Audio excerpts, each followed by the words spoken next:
युवक ने पुरानी रंजिश का बदला लेने के लिए 3 लोगों पर गोलीबारी का आरोप लगाया है। पुलिस जांच में पूरे मामले का खुलासा हुआ, जिसके बाद पुलिस ने घायल युवक के 3 दोस्तों को गिरफ्तार कर लिया। खुद की गलती से युवक को गोली लगी और पुराने रंजिश का बदला लेने के लिए उसने 3 युवकों का नाम देकर सदर थाने में प्राथमिकी दर्ज करा दी।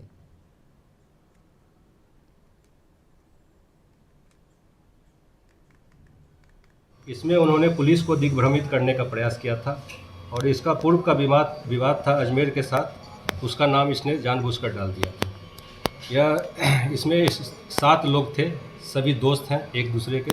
सभी 7 लोग परवीन कुमार के घर पे इकट्ठा हुए थे।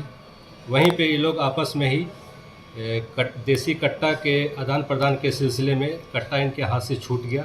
इसी क्रम में गोली चली है और यह गोली खुद इनको लगी है और इन्होंने इस मामले को दूसरी तरफ घुमाने का प्रयास किया। पूरी तरह पुलिस को दिग्भ्रमित करने का प्रयास किया गया, लेकिन हमारी टीम इसको जब कड़ाई से इस पर पूछताछ की तो सभी का बयान सही मामला इसमें सामने आ चुका है।